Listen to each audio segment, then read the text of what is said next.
I don't care if you got issues. Daddy left but I'm with you. So come with me and never look back. We're living life like a badass. Oh, you could've been a good girl, but instead you took the real world. Yeah, you've always been a savage. Oh, you've always been a renegade.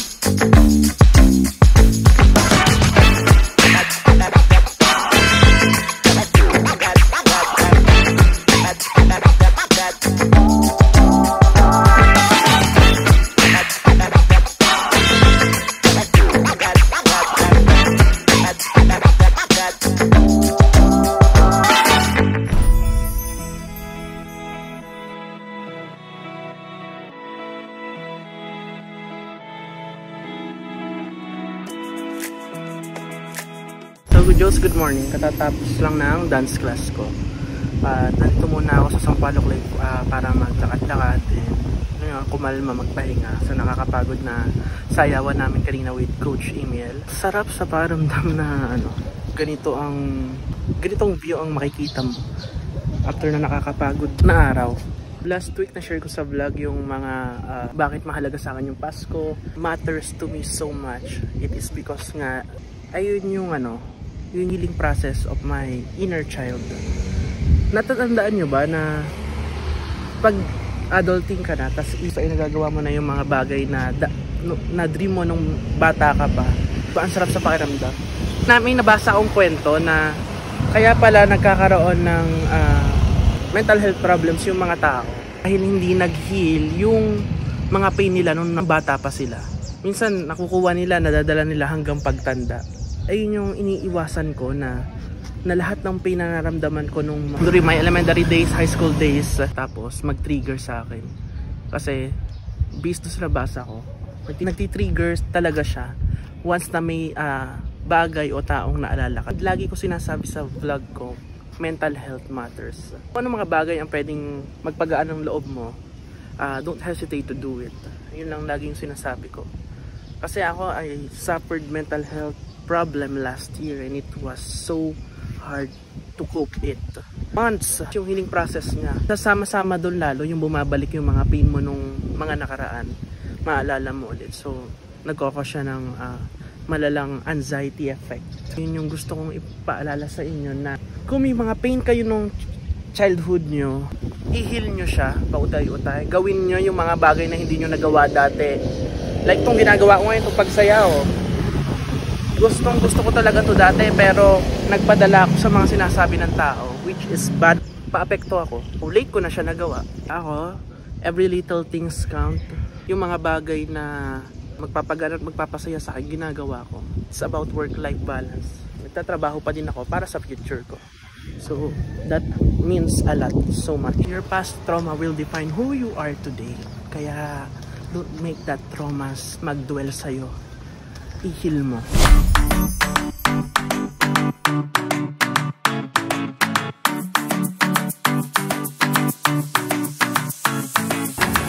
Naabot ang i-gifts mo. Pizza, chicken, rice, spaghetti, potato waves, garlic bread, and pinakabago nilang frozen cakes. May 2 bagong flavors pa sila soon. Thank you so much, Grinch, for the lunch. Grabe.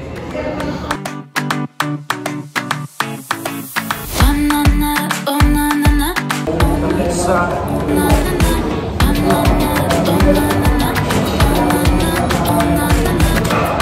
Wedges.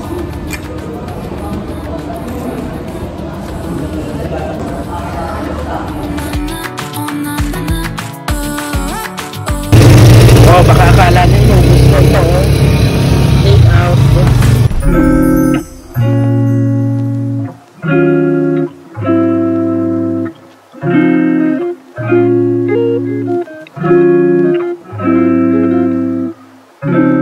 Nasaan tayo ngayon? Today we're in the stand video. And Kasama ko ngayon mga tropa ko dito. Unexpected na nakita. Ano? Ay, binablog si Kobe. So today, mag-play tayo Call of Duty. Nice. Pero hindi tayo magwawak. Hindi. Pero hindi tayo jajump. Ang galing naman mag-dance si Kobe. Bro, Boris, ano naman natutunan mo ngayon may bago ka ng baby? Sayang. Culture shock, hindi naman. Hindi. Kasi Babae. syempre, may nauna na eh. Parang kapatid lang niya yung bunso eh. Kasama. 0.5. Mga lesson learned in life. Chill lang lang. Ito, may meeting kami ng editor. Meeting, di ba? Unexpected meeting. Editor na, tropa pa. Saka, dun kayo sa mga tropang nasupport lagi, oh. Bebenta tayo ng mga products. College friend. Kung nakita nyo siya sa last year sa vlog, yan, it's, yung napag-usapan namin, it's about passion. And, Ay pa ba yung salit? ang daming doon, good feedback dun sa vlog na yun. I hope na makagawanin kami nito si Bro Boris ng live talks na maraming ma-share sa inyo to, good Jows, na experiences, life lessons, and words of wisdom dito sa malupit na to. Sasabi nyo, nahihiya pa si Bro ngayon eh. Siyempre ngayon lang ulit lumabas sa vlog ko. Video tayo expose. Ito yung mga tropa natin sa behind the scene. Yung nakikita nyo sa TikTok ko na mga videos, yan, isa siya sa mga nag-e-edit. Yan. So, follow nyo din yung kanyang social media accounts. And ito, flash ko na sa screen. Part-time siya, photographer and videographer. Pag magpapashoot kayo, ayan. Tingnan naman kung gaano kabait itong si Kobe, oh. Ito ang bago kong pare, no? Tomorrow. Good job! At ito na, magsisimula na kami maglinis. Grabe yung vibing ng sining. Hanggang buong araw, maging kabilang buhay kaway ka. No wonder I fell in love. If you don't scare me love, baby, I know the pain is unbearable. So, ayan, maglilinis na kami din. Ito yung mga decorations ko, na additional decorations dito sa areang ito. Ayun, yung likod nililinis. Kasi parang, as in, sasalubong ang areang to ng Pasko ng talaga ramdam na ramdam. So, ayun, maintain lang namin yung kalinisan niya. Kasi ang hirap pag sobrang kalat dito. Hindi ko siya hinahayaan na sobrang kalat kasi simula nung minake-over ko to, consistent ang aking maintenance dito. So, samahan ninyo ako ngayon. Maraming ganap, nakakatuwa, and kahapon nagkwentuhan tayo. So, natapos yung kwentuhan natin sa Starbucks with Boris. So, unexpected na kitaan namin. Sarap lang sa paramdam noon, talking about life, and simpleng kapihan lang. Tapos, then ngayon, araw, it's another cleaning time.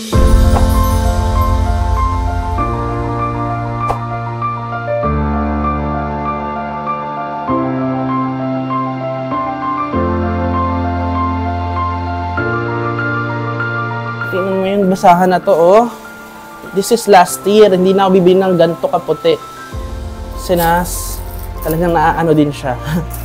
So, papalitan natin siya nito. Oh, di ba cool?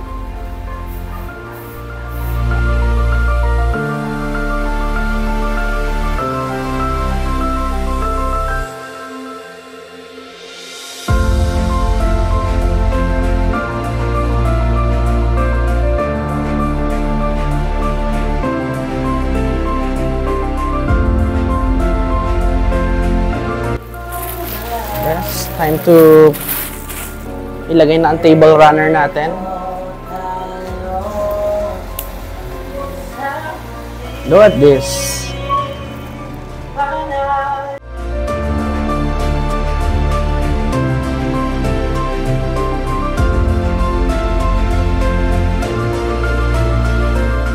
And so ito yung nabili kong small monstera plant. Ilalagay ko din siya sa terrace para magkaroon ng green vibe doon kasi namamatay nga yung mga halaman. So ayan, dagdag tayo. Yan, ito pa yung iba. Kakabit ko lang dito. Nice yan.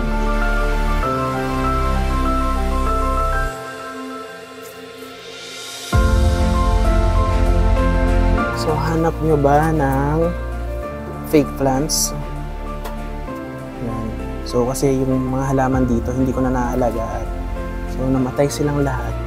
So, ang plan B ko ay maglagay nitong fake plants. So, kahit na hindi na may maintain, punas-punas lang, okay pa din, diba? Ayan. So, ito na nga yung nilagyan ko. So, kung makikita nyo to, mga to ay nasa TikTok ko din.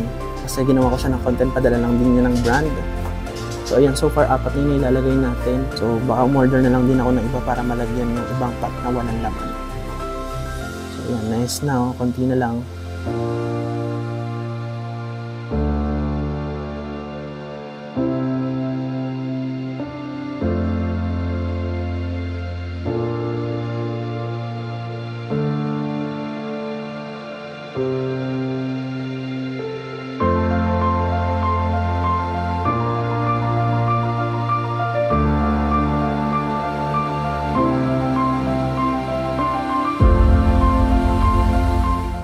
Kasama naman natin ang ating tropa ni si Paring NJ. Siya ngayon na nakatoka dito sa likod. Nililinis niya itong likod kasi ito nyo naman, oh. Ang ganda na niya ngayon. So next year, tatry ko i-make over to. Pero so far, so good kasi nalinis yung mga kalat, oh. Kita nyo ba yung guesting ni Paring NJ last vlog? Nagkwento siya doon. Napanood mo na yung Paring NJ? Ay, ang ganda, no? Panoorin mo yung mga sinabi mo doon. Halos 6 minutes yung video na yon. Past experiences ni Paring NJ nung bata pa siya. You should watch kasi madami kayong matutunan, lalo-lalo na yung mga taong bata pa ay nawala na ng magulang. No, Paring NJ.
Ito na.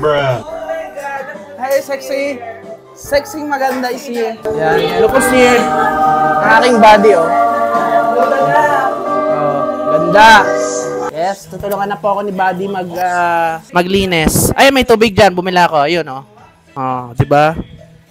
Hindi magiging magandang decoration natin kung walang natulong. Yes. Yan.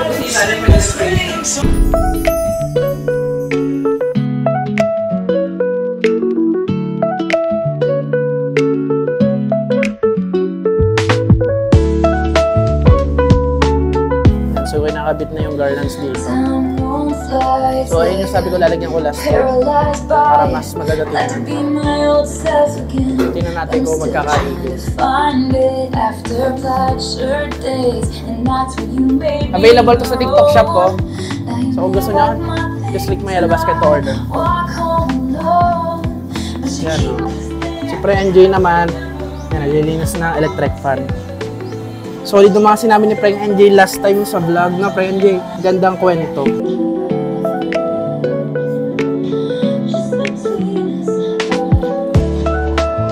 Oh shish! O diba? Nakiwa na ang Christmas vibe. Parang strawberry vibe. Ito yun na yung sinasuggest nyo na additional red color. She's here na oh. Tinanghali na kayo. Nandiyan na isa pang pangunahing bisita ko. Naglalaba po.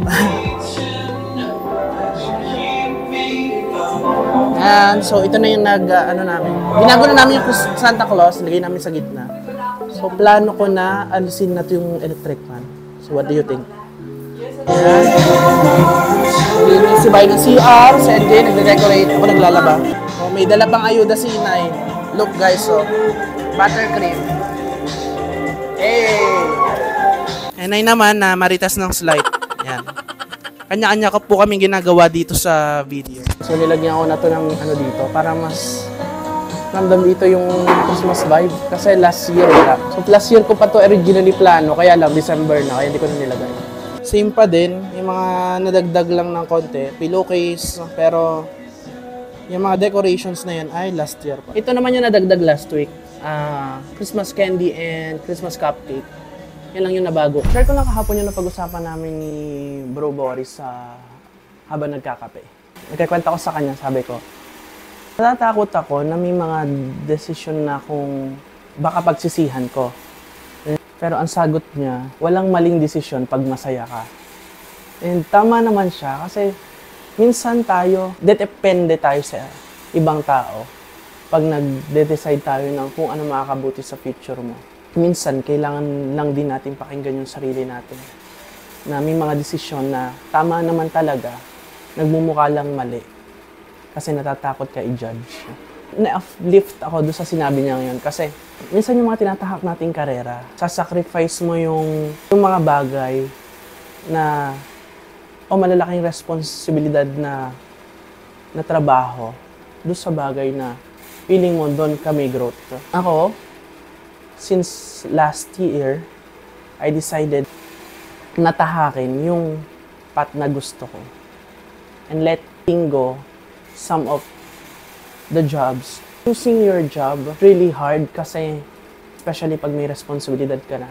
Habang wala ka, you have a free time to think kung ano talaga mga bagay yung pwede sa'yo. Isa to sa mga gusto kong ginagawa, itong pagiging content creator. I feel so good every time I produce video, every time people appreciate my contents, and it's a risk para sa akin kasi magta-transition ka as a engineer. Kasi gumraduate ako sa engineering and decision na yon, it's really a huge decision para sa akin na letting go yung pinag-aralan mo. Kasi sabi ng iba, sayang lang daw yung pinag-aralan. Yung nga pinag-uusapan namin ni Bro Boris kahapon. Wala naman nasasayang sa pinag-aralan kasi kahit naman magpalit ka ng career, changing your path or your career, hindi naman mawawala yung mga learnings na natutunan mo nung nag-aaral ka at nung tinarabaho mo yung profession mo. Sa ngayon, I really feel like I'm loving the life that I have right now. Kasi sometimes, contentment lang yung kulang sa ating mga tao eh. Sometimes hindi na natin na-appreciate yung mga bagay na meron tayo kasi we are looking forward to have the things that we don't have. Yung mahirap kasi yung appreciation mo sa mga bagay na nagkaroon ka, hindi mo na-appreciate kasi may mga bagay ka pang nilook forward. But okay lang naman mag-look forward ng mga bagay, mangarap ng mas malaki pang bagay. But it's a step-by-step process. Kung anong meron ka ngayon, seize it, pagtiyagaan mo, pagtrabahuhan mo, mag-enjoy ka habang nag-work hard ka sa mga future pang darating. I am proud sa aming generation ngayon kasi lahat ng mga kakilala ko talagang risk taker. Jump into other careers. Kasi okay lang din pala siya. May mga tao lang talagang magpaparealize sa'yo na hindi okay yung decision mo. May mga tao talagang paparamdam sa'yo na hindi worth it yung ginagawa mo. But, you should proud of your progress. Kasi yung pinaghirapan mo, hindi naman talaga kita ng mga tao yan. Unless, i-share mo sa social media or ikukwento mo. Pero yung hirap na ginawa mo nung nagsisimula ka, like itong pagiging content creator ko, ako naman lahat to dati pero ngayon, may mga tao nang naniniwala sa kakayanan ko, so may mga tao na akong pinagkatiwalaan at tumutulong sa akin. Ayun yung isa sa mga way kung bakit ipinurso ko na talaga tong career, isa sa mga career ko, ang pagiging content creator kasi may strong support system. Kasi ang pinaka-importante talaga ay support system. Pag wala kang support system, hirap magsimula. Yun, di ba, nag-religious lang tayo, nagde-decorate, pero napakwento na naman ako sa inyo. And I hope matuha kayo sa kwentuhan na to.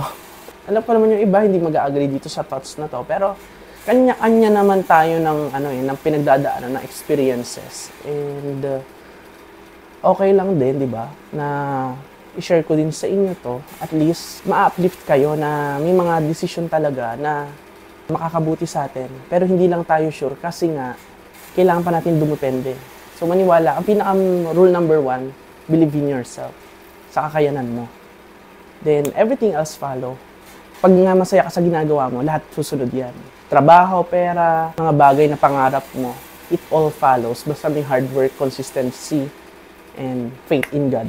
Hindi ako magsasawang ipakita sa inyo ang vibe dito. Kaya, expected yun sa mga susunod na vlog, lagi na flex tong decorations na to. Kasi talaga, nare-relax ako. I hope ma-relax din kayo. So, expect sa mga susunod kong vlogs, siguro mga 10 times pa. Dahil niya, kasi talagang hard work din yung ginawa ko para mabuo lahat tong decorations na to. And ayoko sayangin yung season na isang beses ko lang siya ipapakita sa inyo. And I want to appreciate all this stuff. So, yun lang. So, balik na tayo sa paglilinis.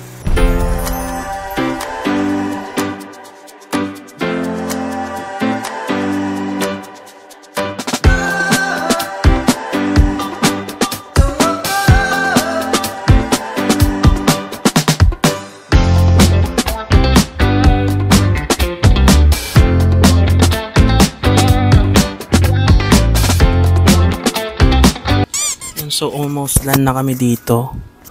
Ayan, pinatutupi ko kay inay yung mga damit. So, si inay talaga yung pinakamagaling magtupi. And, diba, Ay, maraming salamat nga po pala doon sa nakinig ng vlog, nanood ng vlog last time sa dekorasyon. Yan, ang ganda yung sinabi ni inay. Sabi niya doon, ang pamilya, ang pinaka magandang regalo pag Pasko. At ang daming natuwa sa kanyang sinabi. Talagang marami tayong matutunan kay inay. Mamaya may mga kwento pa si inay dun sa kaninang scene namin sa dining area. So, panoorin nyo din yung kanyang mga sinabi. Marami kayong matututunan. Buti na lang, no? Yung kaputian po. Ano kaputian? Sa lahi nyo rin, ano? Sabay naman, maganda pa din kahit may time, no? Ang tatay ko yung Kastilain. Galing Kastilain, taga-Cavite yun Ayos nga yun. Is na may lahi tayo. Kamot ng walang kusina, dito kundi kami. Si tatay Kastila din. Albert Kastila. Puro pangit ang ilong ay mga nakada. Ba't ako ganda ilong ko? Buti pa si inay, maganda na kahit. Tingnan nyo inay yung napanood ko sa Willie, 121 years old. Nakaka-ano pa? Nakakasayaw pa. Nakaka-English pa. Tsaka May aral yun. Kaya nyo rin yun. 121. Ba? Di ako yung butot balat na. Pag nag-ano kayo ng 121 din. Hindi ako. May surprise ako sa inyo pagka gano'n. Hindi na. Hindi ko na kailangan yun. Gusto ko na nga mamahinga Lagi na nakahiga doon. Hindi. Gusto ko Pahinga ba kayo? mamahingang hindi na nakakailos. Ako muna. Ayoko pa. Ayan, yun naman. Ayoko pa kayo ipamumulatin ko pa rin. Kahit yun nangamahinga. Pagod na Ako muna. Pagod ang utak, pagod ang katawan. 70 plus lang. Ano, ilan taon na ba? 77 po? 78? Magsa 78. Okay, 78 lang ngayon. Kaya niyo pa yan. Pag nag-80 kayo, may 80,000 kayo. Kaya nga. Ba't ano na ba yun? Yung Implemented na? katabi namin, ano? Pag 60 ka namin, 60,000 Yung ka. naging Pag girlfriend ni 80,000. Tito Jason. Hmm. Yung ina noon, I-approve pa naman ata yun. 60 plus lang.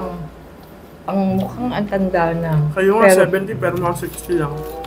Sabi yun. Ako rin, ilan taon ka na? Dagi 78 na. Ay siya 69 lamang ayun kung... Nagutom ko ba yun? Hindi ko kain ako kanina kasi. Kainin pa rin. Dapat tinapay doon. Hindi, sa gabi kasi hindi nakakain. Oo naman. Maga. Gusto mo? Maga. Ang Gabi kaluluwa hindi ako ko, nakain. naglalakbay. At gutom. Kumain kapag nagugutom ka kasi sabi ng ano, pag daw na ano, kailangan ng katawan. Ang hirap magpapayat, alam mo yan. Oo nga. Ang hirap talaga. Kaya dapat papayat ang ng papayat. Nakain sarap naman ako. kumain. Papayat ng papayat. Hindi, iba na kasi metabolism yun. nagpapabawas ka ba ng ano, timbang? Timbang sa tiyan. Stress Laki yan ng ay. tiyan ko. Hindi ko yung mga paldak. Talaga. Hindi ako ganito sa alak naman yun. Naka-virgin kita, tayo bir mo naging hawak kay 17 anyos. Ang usapan yun, naka-video tayo. Inay. Puro ano. Puro mga... Ay, ba papanorin ng viewers ko? Pero kayo ang inasawa, ano? Ano po? Ako ang hinanap. Ganda. Sexy ka ba? Hindi. Maganda ka? Hindi naman. Hindi. Gusto niya sa pangit, eh di sa Hindi, pangit. maganda kayo dati eh. Ngayon naman, okay pa rin naman kayo kahit hindi dami pa nagkakar sa inyo. Kunwari, nasa SM kami. May matanda doon sa Starbucks. Nakatingin kay inay. Baka naman Ewan, siguro ang lakas ng ano nyo, yung sex, ano nga tawag? Appeal. Grabe kayo. Ako naging asawa ni tatay, 14. Ang daming naghahabol. Baka di ako mababawi pabigkit. Kasi si tatay napakahirap na tao. Thank you. Ako'y wala akong kinakatakutan. Kaya, ay, mga ganyan, ano, nasasabi ng magpapahinga. Walang pahinga pagkaganyan. Kaya pa eh, nakakagiling pa. Kaya pa. Basta ako nasa katwiran, lalabang ka. Pero pag kailangan ikaw ay maglaylo.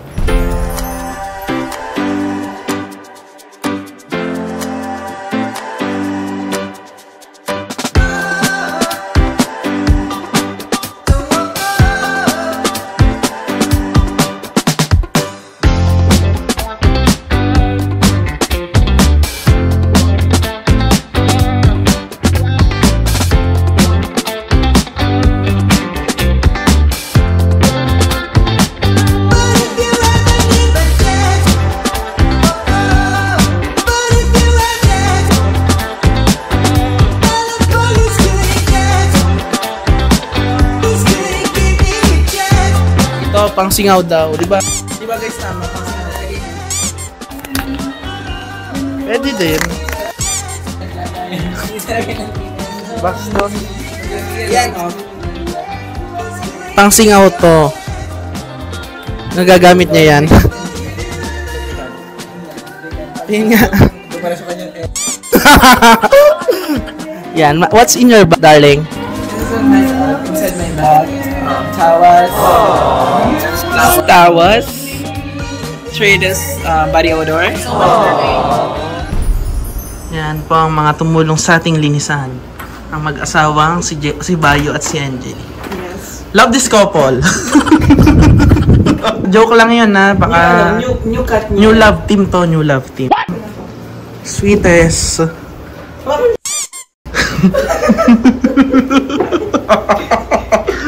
Go.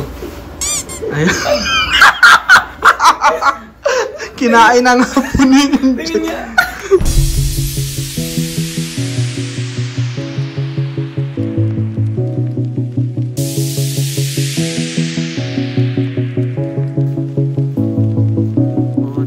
Linis na. Kaya pag magpapalinis kayo, yan, message nyo lang yung pinsan ko. Message nyo lang to sa Facebook. Tingnan nyo, lilinis talaga yung ano nyo, space. And very affordable lang siya. Meron siyang page, Facebook page. Soon, i-release namin. Kanyang Bumblebee Cleaning. So, natapos na yung araw. Thank you for watching my vlog. If this video, like, share, subscribe, and turn on my post notification for more updates.